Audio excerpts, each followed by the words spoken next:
or the different pillars that we have that are part of our transactional cloud. And that is the ability to do identity verification, user authentication. We also have a virtual room for being together in a virtual space that can be recorded and all those types of things for transactions. We can transact those transactions. They don't have to have a document or have to have a signature, but we do have electronic signatures as well. That's the main piece that we'll talk about today. And then we also have the ability to vault and store documents. So what do the analysts say about us? We're one of the top vendors for electronic signatures according to Gartner and Forrester. If you look at G2, we're actually the highest rated for Net Promoter Score of the electronic signature vendors. And on the right side, you'll see that we do have many large clients that we work with. So what does an e-signature flow look like? Up front, you'll see down on the bottom that there's a little bit of a process. You're going to collect data, have the documents created and know who your users are and all that up front of the process. And then you'll hit the OneSpan portion of that, which is the workflow that is handled by a OneSpan sign. So inside of there, you're going to allow access to the documents. So you can send an email to allow them to get into the transaction. There's all sorts of different options that are available to you. I won't read all of them, but they are on the screen. So if you want to take a picture or whatever, that will be available to you.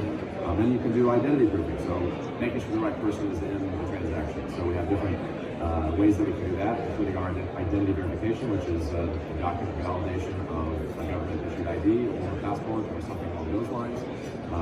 But as simple as email or SMS or something like that to actually validate the correct person is coming into the transaction. Then, of course, we're able to present the documents on your screen, whether it's a mobile device or a PC. And then, of course, capturing data, so there's fields and signatures and all sorts of things that can be collected inside of that signing ceremony. And then, of course, signing the document is going to be a part of that process. And then there is the ability to also request documents. So if you needed to request a document, proof of insurance, proof of driver's license, accident photos, or anything like that, you have the ability to actually request those while they're signing a document. And then finally being able to store that document somewhere. And then the downstream process is you exit the OneSpan part of that process down the bottom, and then you're able to process the rest of the business process. Skip through that stuff. Okay, so what do we have for Guidewire? So we actually have accelerators for version 9 on-prem and 10 on-prem for both Policy Center and Claim Center. And then we're also cloud ready for both of those as well.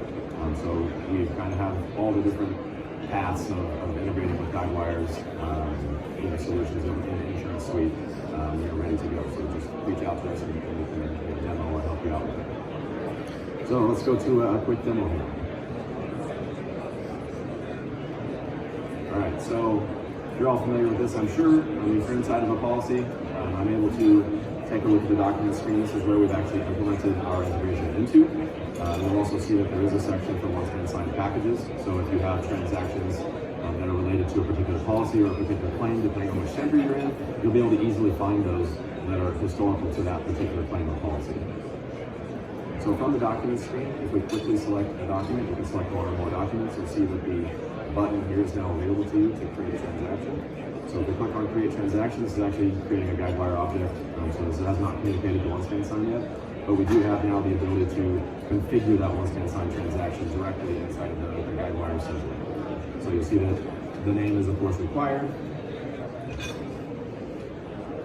But we also have many other settings, all the settings basically that are available to OneSpan sign, like expiration dates, reminders, schedules, all those different types of things can be set up right directly here within the Accelerator. So it's a fully featured Accelerator. It has, again, many of the functionalities and features that we actually have in our web UI are directly available to you in the Accelerator. Of course, as an Accelerator, you can turn those on or off and all the different types of things.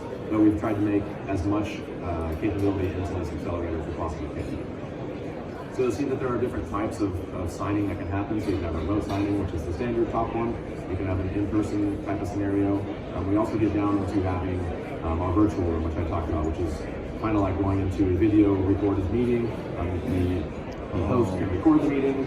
You can see the screen share together. They can actually pass authority of who's signing within that session, and then it's actually securely restricting who can actually sign a particular signature. So when you're when you've authenticated yourself into that session, you can only sign your signature. You couldn't, like, if you had permission to have access to an mouse, you couldn't sign someone else's signature. So that's all taken care of as part of that flow, versus just going into some sort of a video recorded type meeting that's available to you that you use, for your standard company, where if you give access, anyone can do anything within the response. This is completely controlled, and it's a part of the audit trail as well. The co-browsing would be just like if you're on a phone call with support already and somebody's trying to help someone fill out a document, you could actually send them a link and share that session with them so that everybody can see the same thing at the same time to help them fill that document out. So I won't go into much more on the transactional settings, but if you have any questions about more transactional settings that are available, please pop over to our booth over that way and ask us. So document, you see the document that I added to the transaction is here already.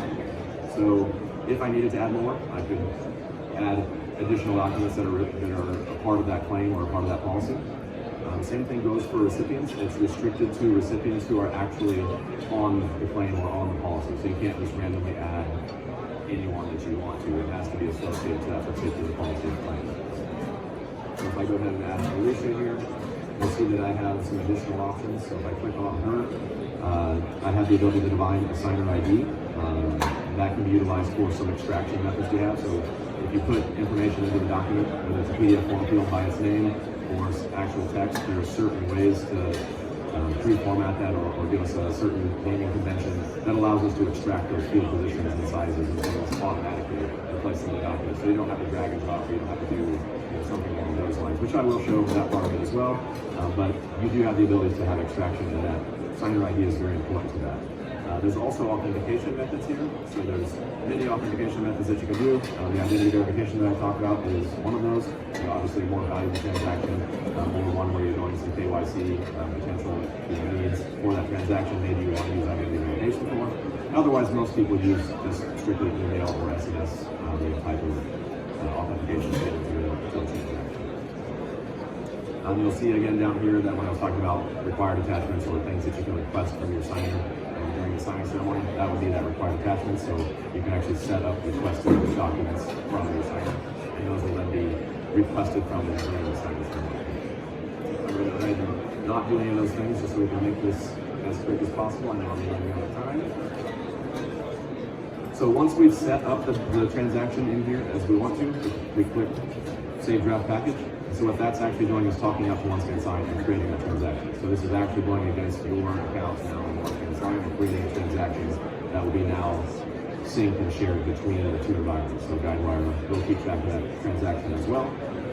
So you'll see that inside of my list up here, you'll see I have a draft transaction called Demo Transaction that we just set up. You'll see that there are several options. If I have a tagged document, I can send it directly for signature because I don't have to drag and drop fields and things like that. It's already been tagged, the signatures, the fields are already in there.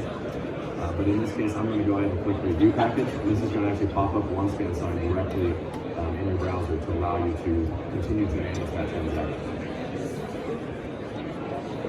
So in this particular document, I actually do have a signature because I had tagging inside of here. If I didn't have tagging inside of here, all I would have to do is drag and drop signature down into the document. I can also additionally add the text fields, date fields, all those different types of things to this document to allow the user or recipient to actually fill out the document as necessary.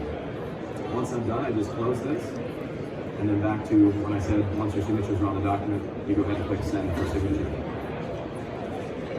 Once we've clicked Send for signature, our recipient should have gotten an email.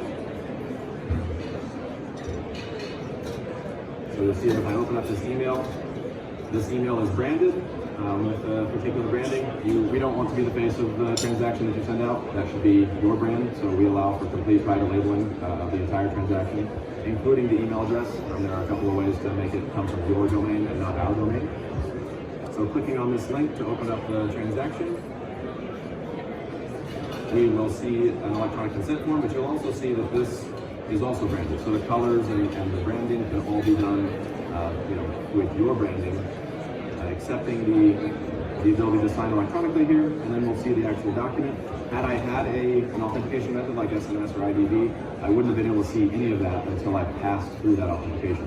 So if you have that set up, you don't get to even review the documents or see any information in the documents, protecting that PII and those different types of things that may be in the document already. So in this case, you'll see, again, that we have our two signatures down there, the one that was auto-extracted and the one that I added. I can go ahead and click to sign those. I can also unsign that. So if I accidentally sign something in a section of the document that I didn't want to sign, I can remove that signature. So if I quickly sign both of these, confirming is actually the act of handing those papers back. So imagine if you were in a paper process and you signed them with a pen, and you could tear them up and not give them back, right? So in this case, confirming is actually the act of handing this back, which takes you to this landing page, which also can be completely customized, the options to download the documents and those kinds of things, the branding, everything. You could also auto-forward them away from this page back into your portal if you wanted to. And just to close this out, if we quickly look back inside of GuideWire, if I go to the document screen, if I get to the document screen, you'll see that the signed documents are now inside of here, along with an evidence summary. So this evidence summary contains everything that happened in the transaction. It includes, actually, I'll just click and open it really quick, so we can actually see this document. So you do have the signed, tamper-sealed document in there. If you open it up, you'll see a dynamic document with the audit trail embedded, but you do also get this audit trail on the side, which includes, again, who signed it, what documents were in there, and of course what happened, including down to seeing that I undid a signature and then redid that signature. You can see all of those steps. If there were fields that had to be filled out, you would also see all of that information inside of this audit trail. So it gives you kind of a defensible proof point to validate that this transaction was signed by the appropriate person. And that is it for me. So thank you.